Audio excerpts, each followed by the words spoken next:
Пак се включвам с видео, за съжаление не мога да правя субтитри, някой ще трябва да помоля за помощ, да видя как се случва този номер. Искам това да се разпространява в повече държави, с повече езици, но като за начало ще привличам българска публика, защото всяко начало си е начало, нали? Каквото и да си говориме, това не е нещо, което трябва за един ден. Наистина, това заболяване съм взела като кауза не само заради мен, а и заради близките ми. Сега съм в такава дилема, че просто как не мога да стане и да литне и да свърша хиляди неща, които не съм могла да свърша, защото да знам. Аз съм си виновна, може би. Това са ни откровения към вас, мили приятели, защото е хубаво човек да се предпазва. Да се учи. По някой път е хубаво човек да погледне другия, за да осъзнае собствените си недостатъци, собствените си грешки.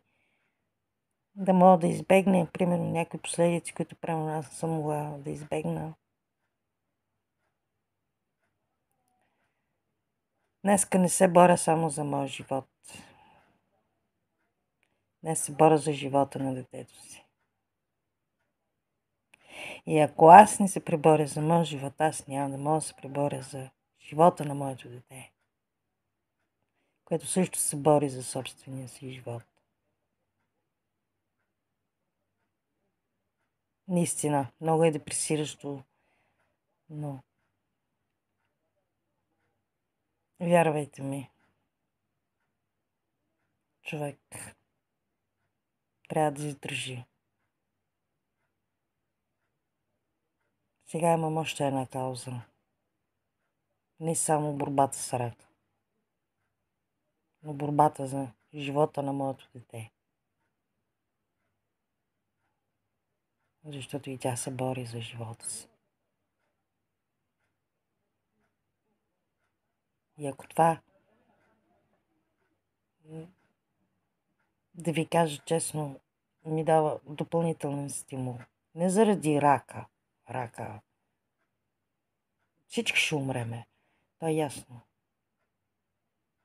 Но въпросът е, че още една кауза, която за мен е на първо място. Борбата за живота на моето дете. Няма как. Аз ще продължа да се боря с рака, за да мога да се преборя за живота на моето дете.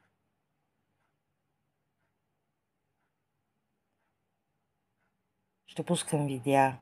Ще продължавам да ги пускам. Ако искате, следете ги. При мен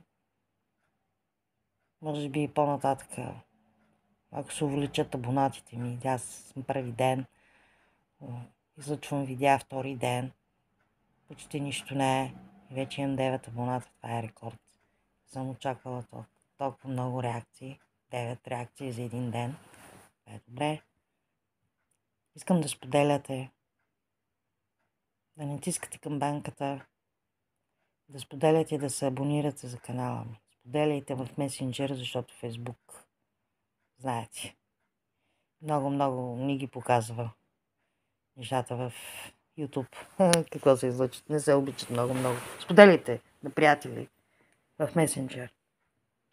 Който иска нека да следи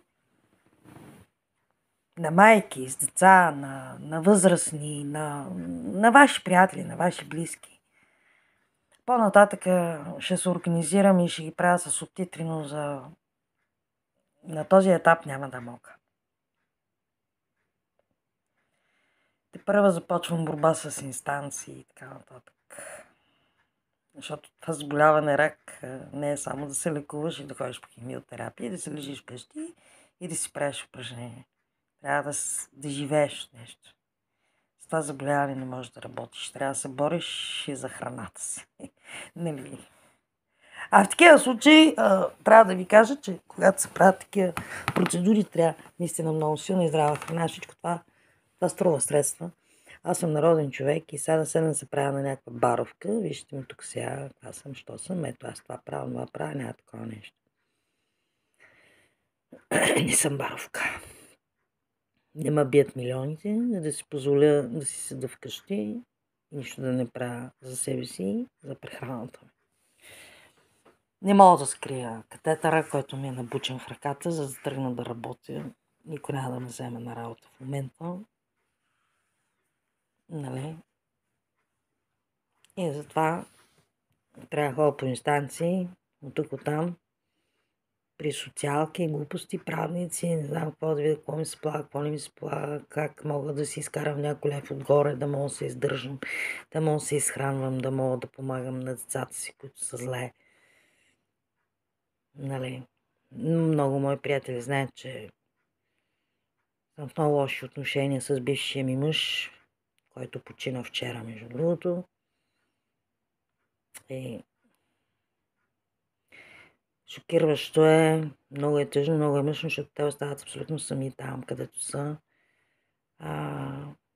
Голямата ми дъщеря в момента се бори за живота си. Особено за тая новина. Трябва да се бори за нея, малката. Тя е в абсолютен шок. Тя не знае как да реагира, какво да направи. Тя е 20 годишна. Аз погребах майка си на 21. Гледах я болна от рак. Вместо да си гледам младените, гледах болна майка от рак. Тя се предаде. Бореше се, колкото можа, но накрая болестта надви. И тя беше стигнала до там, че искаше да се самоубие. Била съм свидетел на много неща, които предизвика рака, като психическо събаряне и после вече нататък и физическото. Помагала съм на хора болни от рак, наистина, в България. Наистина е много важно човек да ходи на превентивни прегледи, на контролни прегледи. Това не са шега работа. Нали, не говорим само за психическата нагласа, говорим тук и за съвестта спрямо себе си, за твоето себеуважение, за да уважават другите, да си здрав, за твоето психично здраве, за твоето вътрешно здраве. Това е начин на живот. Значи мен ме е спасило, примерно метастазите, да не тръгнат, да не ме унищожат, може би, моят начин на хранене, отношението ми към хората. Ако щете дори цигарите, че пуша. Някой ще кажете, бе, ти как малко си болна от рак, пък пушиш цигари, трябва да спреш цигарите. Да ви кажа честно, с моят приятел си говорим, ти знаеш, че възможно цигарите да са ми спасили живота. Защото това е най-агресивният рак на градата, който съществува, адуктален инвазивен рак. Той може да се развие за няколко месеца и да умреш. Пък на мен доктор ми каза, че явно го имам от години. Не, че съм някакъв много пушач, който, нали, разбирате. Да пуша по 2-3 кутии на ден, не. Пуша нормално. По половин кутия на ден или по 5-6 цигари на ден. Нали? Но цигарите пък, например, свият кръвоносните съдове. Което пък от своя страна не е позволило на рака да се разпространи чрез кръвта, където си я поиска. Сега в момента може да ви се сторят глупости, но човек разсъждава върху всичко. Върху произход, последствия и така нататък. Преживяла съм много. И като жена, и като майка, и като дете, и като момиче. Трябва да кажа, че съм видяла много в този живот. Не мога да се дам на тази болест. Не каквато и да е цена. Аз ще продължа. И ще продължа да излъчвам видеа. Просто исках да споделя с вас, че сега не само се боря за себе си, но се боря и за моето дете, което също се бори за живота си. Няма да споменавам причини, няма да споменавам какво се случва. Просто вече съм с две каузи, не само с една. Винаги съм се борила за децата си. Може отдалеч, да не съм ги виждала дълго време, но винаги съм била някакси в течение в нещата, как се развиват, какво се случва с тях. Единственото, което се обвинявам, смисъл такъв, че ги оставях да бъдат временно щастливи в една далечна държава, където явно не им даде щастие, само мъка и нещастие, но грешно разбрано щастие. Временно спасение от някакви неудобства, но на млади години си полуват живота. Казва, че родителите са виновни. И двамата родители. Но не го отричам, аз също имам вина. Но не съм само аз виновна. Емоциите са ми невероятно негативно настроени към другата страна. Това са подробности, които няма да ги обсъждам, но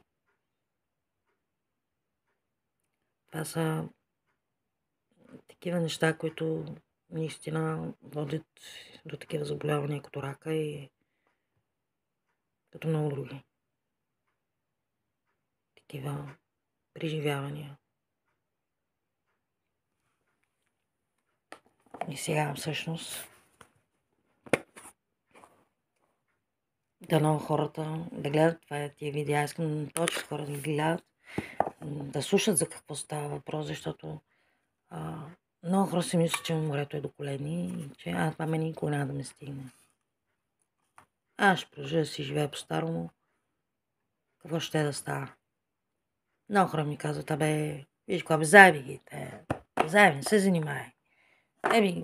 Разбирате ли ме, аз може би съм вулгарна в момента, но много хора са ми казвали, забрави, това е минало, живей си живота и така нататък. Така на майка никога не се отказва от децата си. Каквото и да се направи, децата си остават деца.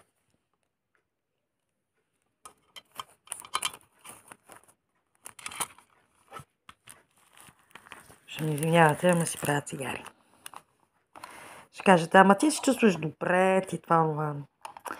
Аз как се чувствам, само аз си знам. Кръвта ми бушува. И това, че бушува е добре, защото ми дава сила.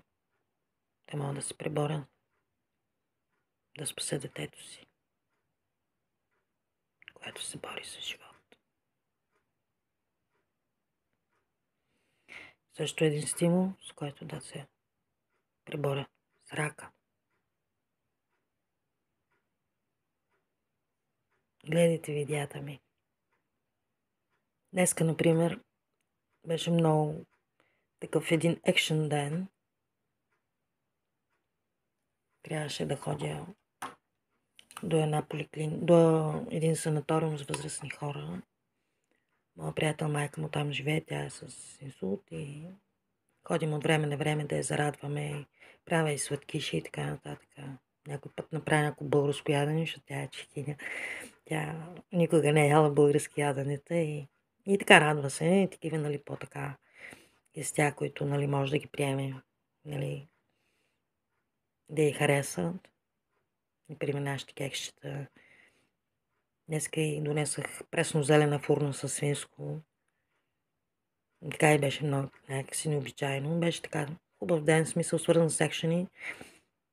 3 пъти се опитахме да си направим кафе еспресо, обаче и 3 пъти нещо се случи и не стана като хората. Накрая си направих днес. Все пак някакъв адреналин скачи. Трябва да се движиш. Трябва да си активен. Трябва да имаш кауза. Трябва да мислиш за нещо. Не трябва човек да се самооглъбява и да се самосъжалява и да каже, леле, аз умирам вече край.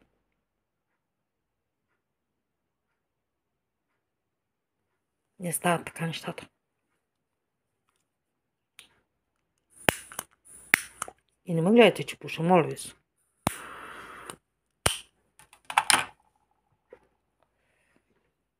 Пуша. Няма да умра от цигарите, ще умра от нещо друго. От което реша аз. Нямам безсмъртни хора. Но трябва човек да се бори с злото. Ма не като легне и да се самосъжалява и да умира сам. А наистина да се бори. Другата седмица ще издействам кислородна вода, защото тук се взима всичко с рецепта. Ще отида до българския магазин да си издействам кислородна вода без рецепт, защото няма ми да даде рецепта за кислородна вода. Ще ме питат за какво ми трябва, ще ви кажа. Ще почвам да прилагам кислородна вода по метода на доктор Мевиакин за борба с неаеробните клетки. Тя се употребява по схема. Принципно се употребява за гастрити, за язви и така нататък, но рака също е анаеробен. Ще си прочиствам кръвта с кислородна вода по метода на доктор Мевиакин. Това ще, ако не, да се излекувам, да понеша някаква помощ пред химиотерапията, смисъл. Естествено, по време на химиотерапията няма да ги правя тия работи, но да речем през седмицата, 2-3 дена мога да го правя, което да засили притока на кислород в кръвта, да може да се бори с раковите клетки. Много лимони, много мед, много белтачини трябват. На всички, които са болни от рак, които, примерно, дори да е в най-леката фаза, дори да не се налагат химиотерапии, ви го казвам това. Страшно много белтачини трябва. Мед и витамин С. Запомнете го това от мен. Не пържете. Не пържете храната си. В никакъв случай. Не вкарвайте въглероден двуокис в организма си. Нищо чудно и това, че аз никога не пържа. Да ме е спасило от тия до сега метастазите да са му убили. Изследвайте се. Ходете на контролни прегледи. Но преди всичко, винаги се опитвайте да запазите самообладание, за каквото и да е. Но не преглъщайте обидата. Изкарвайте я навънка. Изкарвайте я навънка. Ако трябва да се развикайте. Но изкарайте навънка. Яда, обидата. Всичко изкарвайте навънка. Утре ще ви покажа нагледно как онкоболен ходи по инстанции, за да се бори за прехраната си. Защото не можеш да сидиш само вкъщи и да ходиш на химиотерапия. Трябва и да се храниш. Това е също част от борбата. За съжаление е така. Целият живот е една борба. Дали си здрав, дали си болен, ти се бориш, докато дишаш. Това е положението. Ако имате интерес, не забравяйте да натискате там бутончето, да ме следвате и там за известията към банката и абонамент. Много ще ми помогнете в каузата. Сега вече и в другата кауза. Да спася дъщеря си. Благодаря ви за вниманието. Обичам ви. Ще продължавам да излъчвам видеа в YouTube. И се надявам, че ще ги оцените по достоинство. Лайковете не са достатъчни. Знаете, Абонирайте се за канала ми и натиснете камбанката. Благодаря ви.